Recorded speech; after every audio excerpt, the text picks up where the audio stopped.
करोड़ों की लागत से बनी आलीशान इमारतें, आधुनिक मशीनें और बड़े बड़े सरकारी दावे, लेकिन हकीकत हकीकत आपके मोबाइल की स्क्रीन पर है।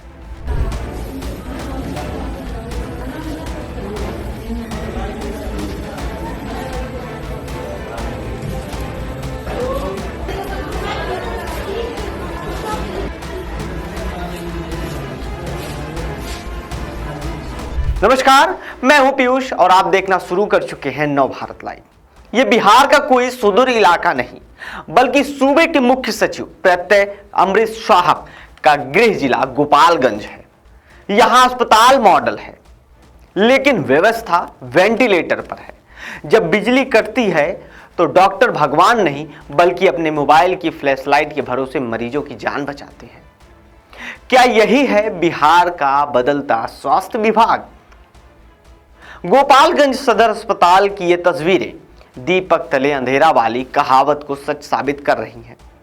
कहने को तो ये जिला का सबसे बड़ा और आधुनिक मॉडल का अस्पताल है, लेकिन यहाँ की बुनियादी जरूरत यानी बिजली का हाल बेहाल है। आलम यह है कि पहले एक हफ्ते में दूसरी बार घंटों तक बिजली नदारद रही। इमरजेंसी वार्ड से लेकर बच्चा वार्ड तक सब कुछ अंधेरे में डूब गया।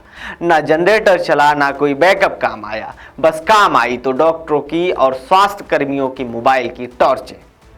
अस्पताल की इस बदहाली को देखकर मरीजों के तीमारदार आंख बबूला हैं।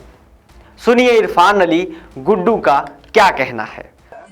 जी, मैं गोपालगंज जिला के सदर अस्पताल जो मॉडल हॉस्पिटल के नाम से जाना जा रहा है, अभी पूरे अखबार न्यूज टीवी वगैरह सब में, उसमें मैं आया हूँ। आज जब से हमारे आए हुए हो गया करीब 2 से ढाई घंटा। 2-2.5 घंटा में 3 से 4 बार ये लाइट कट चुका है, जिस लाइट के अभाव में अभी तक हमारे जो मरीज हैं, हमारे चचा हैं, उनका अभी तक इलाज नहीं हो पाया है। जिसके चलते हमारा जो इलाज हो जाना चाहिए 15 से 20 मिनट में, वो इलाज अभी 3 से 4 घंटा तक नहीं हो पाया है।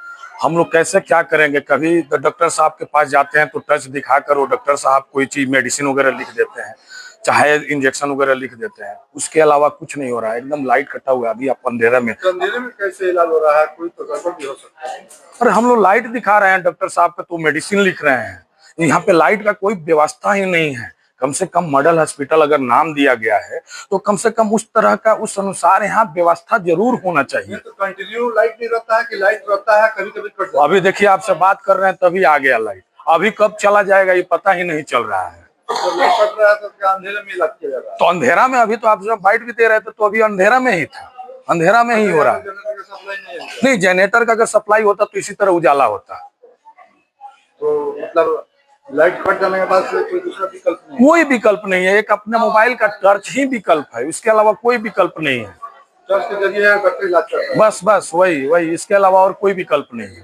अगर इस तरह की समस्या है तो अस्पताल प्रशासन, स्वास्थ्य विभाग से क्या करना चाहिए? जी, अस्पताल प्रशासन और जिला प्रशासन दोनों से हम मांग करते हैं कि ये विधिवत व्यवस्था हो, क्योंकि मरीज का जो भी मरीज है वहाँ यहाँ आए तो कम से कम ये व्यवस्था हो पाए कि कम से कम वो विधिवत रूप से इलाज कराकर समय अपने घर पे चला जाए।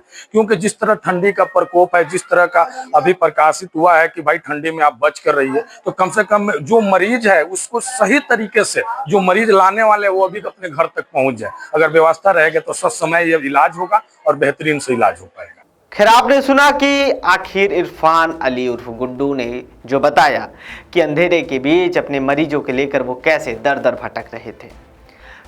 इरफान अली गुड्डू कहते हैं कि साहब, करोड़ों की बिल्डिंग तो बना दी, लेकिन बिजली नहीं है। मोबाइल की लाइट में डॉक्टर पर्ची लिख रहे हैं और उसी में इंजेक्शन लगा रहे हैं। अगर कुछ ऊंच नीच हो गया तो इसकी जिम्मेदारी कौन लेगा?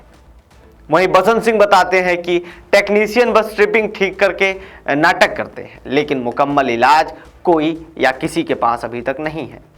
और सबसे चौंकाने वाली बात यह है कि यह अस्पताल उस जिले में है जहां से बिहार के मुख्य सचिव प्रत्यय अमृत आते हैं। स्वास्थ्य विभाग में सुधार के बड़े बड़े दावे करने वाले अधिकारियों को क्या अपने ही जिले की ये चीखें नहीं सुनाई देती? जब मुख्य सचिव के जिले का ये हाल है तो बिहार के बाकी सरकारी अस्पतालों की कल्पना आप खुद ही कर सकते हैं। यहाँ इमारतें तो चमक रही हैं, लेकिन सिस्टम जंग खा चुका है। दूसरों का इलाज करने वाले इस सदर अस्पताल को आज खुद एक बड़े इलाज की जरूरत है।